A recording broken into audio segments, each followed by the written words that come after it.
All right, so are you ready to dive into some seriously head-scratching moments in military history? Oh, yeah. Today, we're looking at some of the biggest blunders ever committed on the battlefield. The biggest. And believe me, there are some doozies. But Okay. here's the thing. These aren't just entertaining war stories. They're full of lessons we can actually learn from. That's right. And these mistakes, as colossal as some of them are, reveal a lot about human psychology, leadership, and the dangers of underestimating the unexpected. Exactly. So buckle up because we're about to journey through time to witness some truly epic fails. Right. And who knows, maybe we'll learn a thing or two about avoiding our own blunders along the way. Hopefully. Our first stop takes us all the way back to ancient China, 208 CE, to the Battle of Red Cliffs. This is one of those stories that makes you wonder, did they really think that would work? You're not kidding. We're talking about a massive Chinese fleet led by the warlord Cao Cao, ready to conquer the southern lands. But there's a catch. His navy was largely made up of, wait for it, cavalry and infantry soldiers. Yeah. Not exactly seasoned sailors. Okay, so right off the bat, we've got landlubbers trying to navigate the high seas. What could possibly go wrong? I mean, besides everything. Well, pretty much everything did. Turns out, putting cavalrymen on ships leads to a pretty severe case of mass seasickness. Oh, God. Not ideal when you're trying to coordinate a naval invasion. Mm-hmm. But here's where Cao's decision-making really takes a nosedive. Instead of, training his troops or maybe reconsidering the whole seafaring thing, he decides to chain all the ships together. He chained them together seriously. Was he trying to build a giant floating fortress? I guess that was the idea. He thought it would create a more stable platform, less rocking and swaying. But what he actually created was a massive, immobile target. Ah, so not a brilliant naval strategy. Not even close.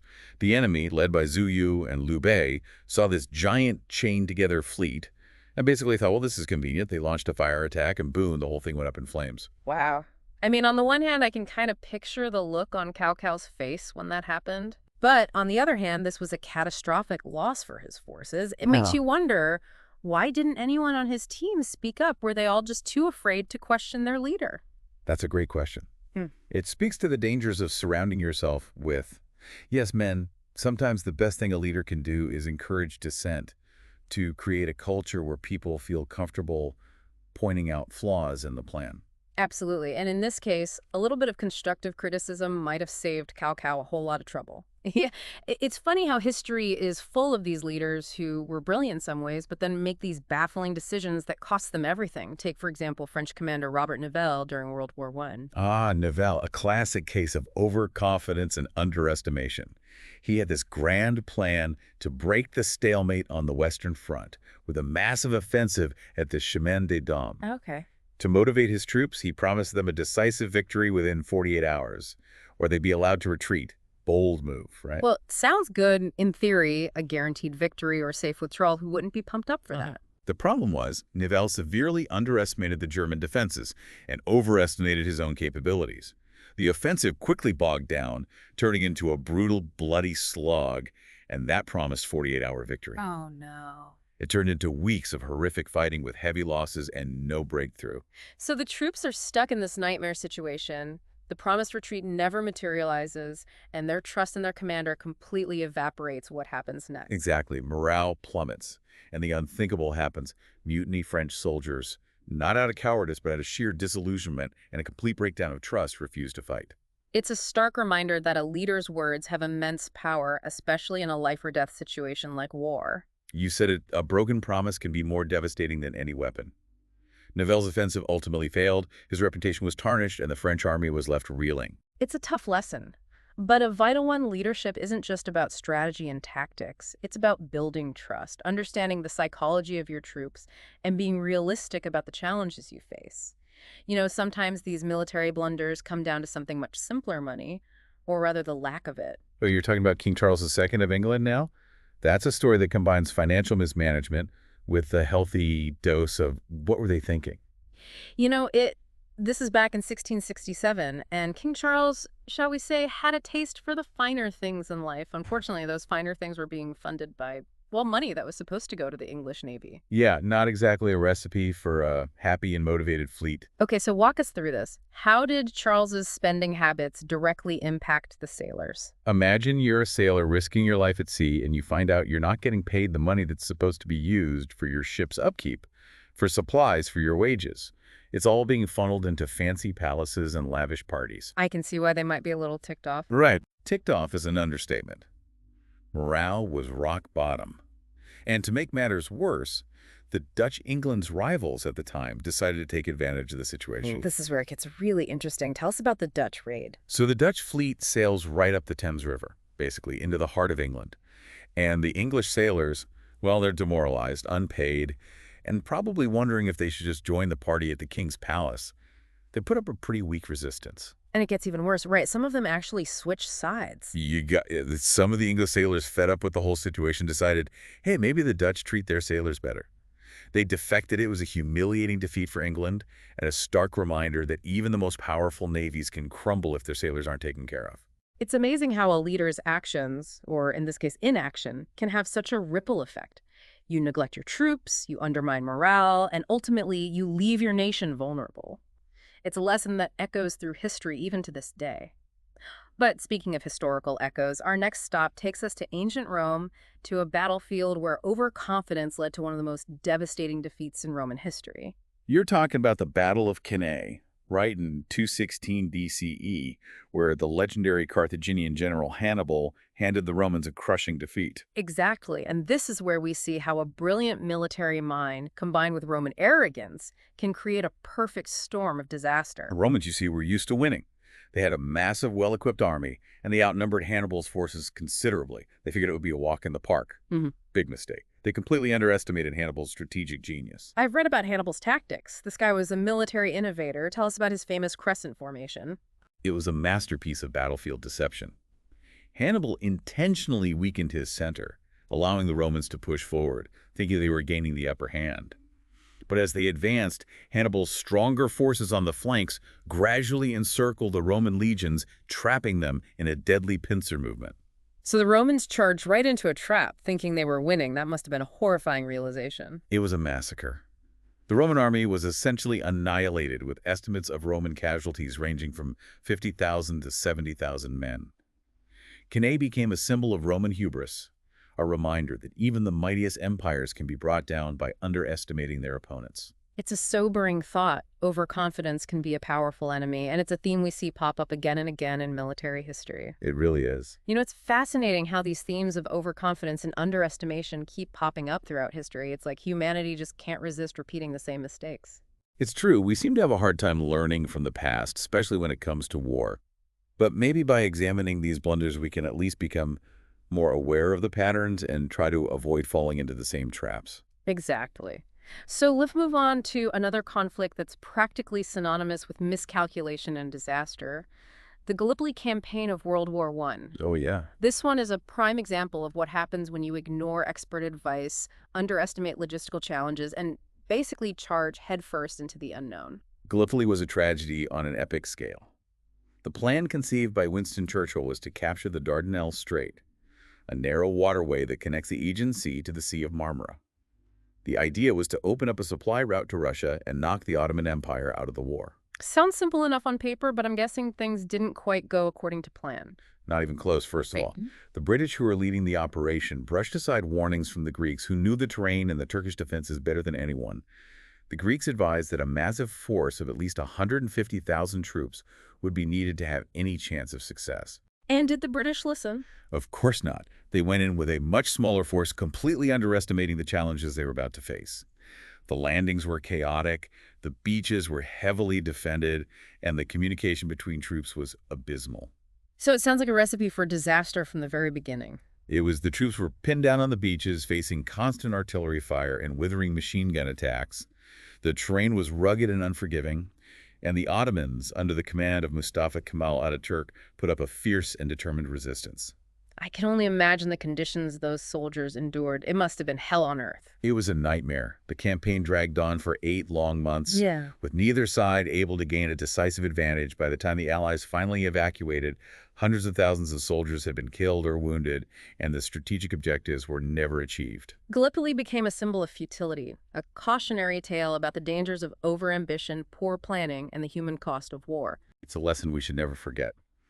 Sometimes the best decision a leader can make is to know when to withdraw, to cut your losses, and reevaluate your strategy. Speaking of misjudging your enemy and the battlefield, let's jump back a few centuries to another clash where terrain played a decisive role. The Battle of Agincourt in 1415. This is where we see how seemingly insignificant factors like mud and the weather can completely turn the tide of battle. Agincourt is a fascinating case study in medieval warfare. You have the heavily armored French knights, confident in their numbers and their superior weaponry, facing off against the lightly armored English archers, armed with their longbows. So on paper, it looks like a clear advantage for the French. What happened? Well, the French made a couple of critical mistakes. First, that they completely underestimated the power of the English longbow. These bows could fire arrows with incredible accuracy and force, capable of piercing even the thickest armor second. They failed to account for the heavy rains that turned the battlefield into a muddy quagmire. So picture this heavily armored French knights, weighed down by their equipment, trained to charge through thick, sucking mud, not exactly a recipe for speed and agility. It was a disaster. The French knights were bogged down, exhausted, and easy targets for the English archers who were raining down arrows from higher ground. The French cavalry, intended to break through the English lines, was practically useless in the mud, and many of the knights were simply dismounted and slaughtered. It's amazing how something as simple as mud can completely change the outcome of a battle. It shows you that even the best laid plans can be undone by factors that are seemingly out of your control. The French focused on their traditional methods of warfare, failed to adapt to the conditions on the ground, and they paid the price. It's a reminder that flexibility and adaptability are crucial in any conflict, whether you're on a medieval battlefield or in a modern-day boardroom. Exactly. Sometimes the ability to improvise and adjust your strategy on the fly is more important than having the biggest army or the most advanced technology. Okay, I have to ask about one more blunder, and this one takes us to World War II and involves a ship with a reputation for, shall we say, being accident-prone. Ah, you're talking about the USS William D. Porter, the destroyer that seemingly couldn't avoid trouble even when it tried. That's the one, and this particular incident is almost too unbelievable to be true. It involved a live torpedo, a presidential escort mission, and a whole lot of panic. The USS William D. Porter had already earned a bit of a reputation for mishaps. Even before this incident, they'd accidentally dropped a depth charge during maneuvers, collided with another ship during training exercises, and even managed to set their own anchor chain on fire. Sounds like a crew that was just destined for the blooper reel of naval history. Well, this incident certainly cemented their place in the Hall of Fame for military blunders. The William D. Porter was assigned to escort the USS Iowa, which was carrying President Franklin D. Roosevelt, on a top-secret transatlantic voyage. Wait, they assigned a ship with a history of accidents to escort the president. That doesn't seem like the smartest move. You'd think they might have chosen a vessel with a slightly better track record. But for whatever reason, the William D. Porter was on presidential escort duty, and things, as you might expect, went south pretty quickly. Okay, I have to hear this. What happened? During some routine drills, a live torpedo was accidentally launched from the William D. Porter, and guess where it was headed? Don't tell me straight for the Iowa. You got it, a live torpedo heading directly for the ship, carrying the President of the United States. I can't imagine the panic that must have ensued. Talk about a major security breach. I'm guessing there were a few frantic radio calls and some very quick maneuvering involved. You're not kidding. The William D. Porter signaled the Iowa, which was thankfully able to dodge the torpedo just in time. It was a near catastrophe averted by sheer luck and quick thinking. Wow, I bet the crew of the William D. Porter had some explaining to do after that. They were placed under arrest and faced a court-martial.